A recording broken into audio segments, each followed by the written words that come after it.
ಕಾರದಗ ಇವರ ಆಶ್ರಯದಲ್ಲಿ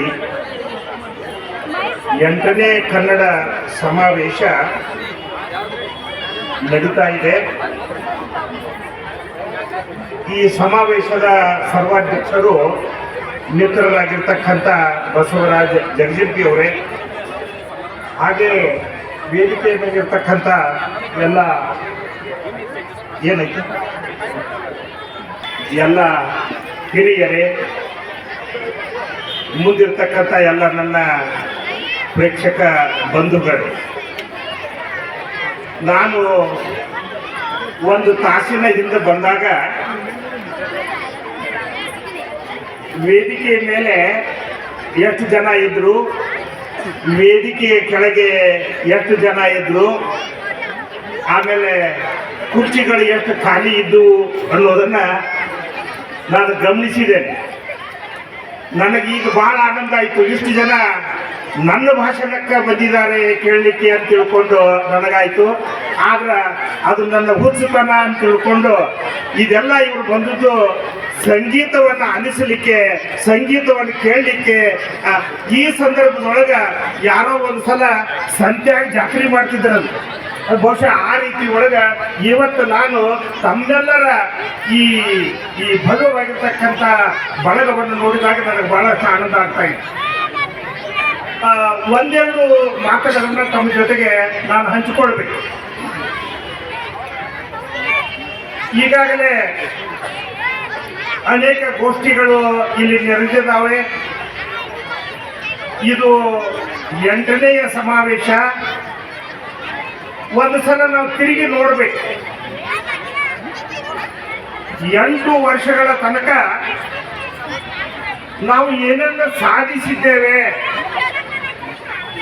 ಏನನ್ನು ಪಡ್ಕೊಂಡಿದ್ದೇವೆ, ಯಾಕಿಷ್ಟೊಂದು ದೊಡ್ಡ ಸಮಾವೇಶವನ್ನು ನಾವು ಮಾಡ್ತಾ ಇದ್ದೇವೆ,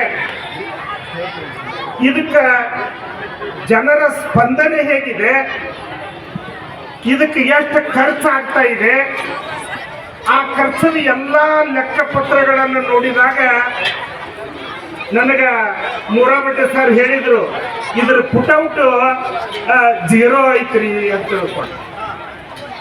ಇದ್ರ ಬಗ್ಗೆ ನಾವು ಇವತ್ತು ಆಲೋಚನೆ ಮಾಡಬೇಕಾಗ್ಯದ. ಈ ಸಾಹಿತ್ಯ ಪರಿಷತ್ತು, ಸಾಹಿತ್ಯ ಸಮ್ಮೇಳನಗಳು, ಸಾಹಿತ್ಯದ ದಿಗ್ಗಜರು, ಕವಿಗಳು, ಇದೆಲ್ಲ ಇವತ್ತು ಎಷ್ಟು ತನ್ನ ಅರ್ಥವನ್ನು ಕಳ್ಕೊಳ್ತಾ ಇದೆ ಅನ್ನೋದನ್ನು ನಾವು ಇವತ್ತು ಗಮನಿಸಬೇಕು. ನಾವು ಕವಿತೆಗಳನ್ನು ಓದುವಾಗ ಬಹಳ ಬಂಡಾಯದ ಮಾತುಗಳನ್ನು ಆಡ್ತೇವೆ. ಎಲ್ಲ ಕವಿತೆಗಳನ್ನ ಅವರು ಓದುವಾಗ ನಾನು ಅಲ್ಲಿ ಕೂತ್ಕೊಂಡು ಕೇಳ್ತಿದ್ದೆ. ಆದ್ರೆ ನಿಜವಾದ ಇವತ್ತು ಸಮಾಜದೊಳಗೆ ಯಾವ ರೀತಿ ಅದಕ್ಕೆ ಪ್ರತಿಕ್ರಿಯೆ ಅನ್ನತಕ್ಕಂಥದ್ದಿದೆ, ನಾವು ಎಷ್ಟು ಇವತ್ತ ಒಂದು ರೀತಿ ಒಳಗೆ ಹೃದಯ ಶೂನ್ಯರಾಗಿದ್ದೇವೆ, ನಮ್ಮ ಬದುಕು ಯಾಕೆ ಈ ರೀತಿ ಆಗ್ತಾ ಇದೆ, ನಾವು ಪಟ್ಟಿರ್ತಕ್ಕಂಥ ಹಣ ಕೇವಲ ಬೆಂಗಳೂರು, ಬೆಳಗಾವಿ, ಹುಬ್ಬಳ್ಳಿ, ಧಾರವಾಡ, ಮೈಸೂರುಗಳಲ್ಲಿ ಹರಿದು ಹೋಗ್ತಾ ಇದೆ. ಆದರೆ ನಮ್ಮ ಗಡಿ ಭಾಗಕ್ಕೆ ಅದು ಬರ್ತಾ ಇಲ್ಲ. ನಾನು ಈ ಪತ್ರಿಕೆಯನ್ನು ನೋಡಿದಾಗ ನನಗೆ ಅನಿಸ್ತು, ಬಹಳಷ್ಟು ಜನ ಇದರೊಳಗೆ ಭಾಗಿಯಾಗಿರ್ಬೇಕು ಅಂತ. ಆದ್ರೆ ನನಗೆ ಯಾಕೋ ಒಂದು ರೀತಿ ಮಾನಸಿಕ ಹಿಂಸೆ. ಯಾಕಂದ್ರೆ ನಾನು ಇವತ್ತು ಬರಬೇಕೋ ಬರಬಾರ್ದು ಅಂತಕ್ಕಂಥ ವಿಚಾರದೊಳಗೆ ಇದ್ದಾಗ, ಇಲ್ಲ ಈ ಪತ್ರಿಕೆ ಒಳಗೆ ಹೆಸರು ಹಾಕಿದ ಮೇಲೆ ತಪ್ಪಿಸಬಾರದು ಅನ್ನೋದನ್ನ ಪ್ರತಿಯೊಬ್ಬರು ಇದನ್ನ ಅರ್ಥ ಮಾಡ್ಕೋಬೇಕು. ಪ್ರತಿಯೊಬ್ಬರು ಅರ್ಥ ಮಾಡ್ಕೋಬೇಕು. ನಾನು ಯಾರ ಹೆಸರನ್ನು ಕೂಡ ಉಲ್ಲೇಖ ಮಾಡೋದಿಲ್ಲ. ಆದ್ರೆ ದಯಮಾಡಿ ನೀವು ಮೊದಲೇ ಬರೋದಿಲ್ಲ ಅಂತ ತಿಳ್ಕೊಂಡು ಹೇಳಿದ್ರೆ ಬಹಳ ಒಳ್ಳೆಯದು. ಆದ್ರೆ ಪತ್ರಿಕೆ ಒಳಗೆ ಹೆಸರು ಹಾಕಿದ ಮೇಲೆ ನಮ್ಮ ಕರ್ತವ್ಯ ಇದೆ, ನಾವು ಈ ಸಮಾರಂಭದಲ್ಲಿ ಭಾಗಿಯಾಗಬೇಕು. ಬಹುಶಃ ಆ ವಿಚಾರವನ್ನು ಬಿಡೋಣ. ಬೆಳಗಿನ ಜಾವ ಅತ್ಯಂತ ವಿಜೃಂಭಣೆಯ ಮೆರವಣಿಗೆ ಆಗಿದೆ. ನಾನು ಮೂರಾಬೆಟ್ಟೆ ಸರ್ ಅವರನ್ನು ಕೇಳಿದೆ, ಇವತ್ತು ಈ ಸಮಾರಂಭಕ್ಕೆ ಎಷ್ಟು ಖರ್ಚಾಯ್ತ್ರಿ? ಸುಮಾರು 8-10 ಲಕ್ಷ. ಈ 8-10 ಲಕ್ಷ ಯಾರ ಹಣ? ಇದು ಕಾರದಗ ಜನರ ಬೆವರಿನ ಹಣ. ಇದು ಈ ಬೆವರಿನ ಹಣದಿಂದ ಈ ಗಡಿನ ಭಾಗದೊಳಗ ಕನ್ನಡವನ್ನು ಕಟ್ಟಲಿಕ್ಕೆ ಈ ಎಲ್ಲ ಜನ ನಿಂತಿದ್ದಾರೆ. ಆದ್ರೆ ಸರ್ಕಾರದ ಪ್ರತಿಕ್ರಿಯೆ ಏನಿದೆ ಅನ್ನೋದನ್ನು ನಾವು ಗಮನಿಸಬೇಕು. ಕಾಟಾಚಾರಕ್ಕೆ ಎಲ್ಲೆಲ್ಲೋ ನೀವು ಕಟ್ಟಡಗಳನ್ನು ಕಟ್ತೀರಿ, ಎಲ್ಲೆಲ್ಲೋ ನೀವು ಸ್ಕೂಲ್ಗಳನ್ನು ತೆಗಿತೀರಿ, ಮತ್ತು ಅದ್ರ ಹಿಂದೆ ಇಂಗ್ಲಿಷ್ ಶಾಲೆಗೆ ಮತ್ತೆ ಪ್ರೋತ್ಸಾಹವನ್ನು ಕೊಡ್ತೀರಿ. ನಾವು ಕನ್ನಡಕ್ಕೆ ಅಪಾಯವನ್ನು ಮಾಡ್ತಕ್ಕಂಥ ಅಂತ ತಿಳ್ಕೊಂಡು ಕೇಳಿದ್ರೆ ಅದು ನಿಮ್ಮಿಂದ ಇಲ್ಲ. ಬಹುಶಃ ಸರ್ಕಾರ ಯಾಕೆ ಈ ರೀತಿ ಕನ್ನಡಕ್ಕೆ ಪ್ರಾಧಾನ್ಯವನ್ನು ಕೊಡದೆ ಇಂಗ್ಲಿಷಕ್ಕೆ, ಬಹುಶಃ ಹಳ್ಳಿಗೂ ಕೂಡ ಗಾಡಿಗಳು ಓಡಾಡ್ತಾ ಇವೆ, ಈ ರಸ್ತೆಗಳೆಲ್ಲ ಯಾಕೆ ಬಾದಾಗ್ಯಾವ್ರಿ ಅಂತ ಕೇಳಿದ್ರೆ ಇಂಗ್ಲಿಷ್ ಸ್ಕೂಲಕ್ಕೆ ಮಕ್ಕಳನ್ನ ಕರೆದುಕೊಂಡು ಹೋಗ್ಲಿಕ್ಕೆ ಈ ರಸ್ತೆಗಳೆಲ್ಲ ಬಾದಾಗ್ಯಾವ. ಹೌದಲ್ರಿ? ಆದ್ರೆ ಯಾಕೆ ಇಷ್ಟು ಈ ಪೈಪೋಟಿ ನಡೀತಾ ಇದೆ?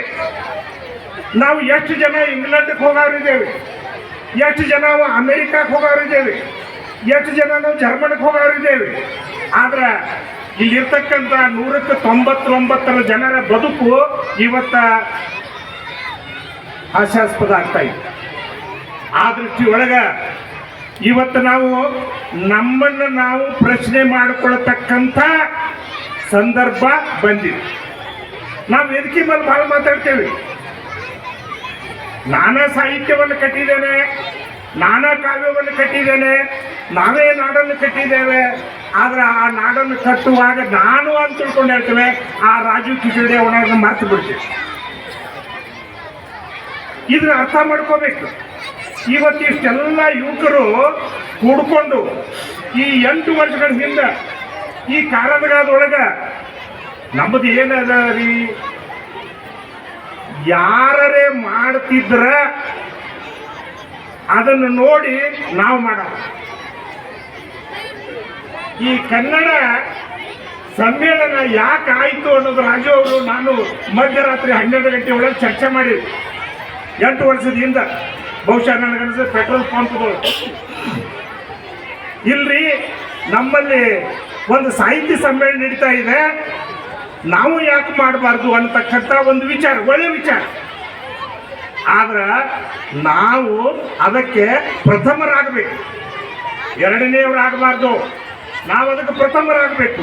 ಬಹುಶಃ ಈ ನಿಟ್ಟಿನೊಳಗೆ ನಾವೆಲ್ಲ ಕಡೆಗೆ ನೋಡ್ತಾ ಇದ್ದೇವೆ, ಮೂರ್ತಿಗಳ ಪ್ರತಿಷ್ಠಾಪನೆ ಆಗ್ತಾ ಇದೆ, ಅಲ್ಲಲ್ಲಿ ಸ್ಟ್ಯಾಚ್ಯೂಗಳು ಇರ್ತಾ ಇವೆ. ಯಾಕೆ ಅಂತ ಕೇಳಿದ್ರೆ ಇಲ್ರಿ ಅವ್ರು ನಿಲ್ಸಾರಿ, ಅದಕ್ಕೆ ನಾವು ನಿಲ್ಸಿ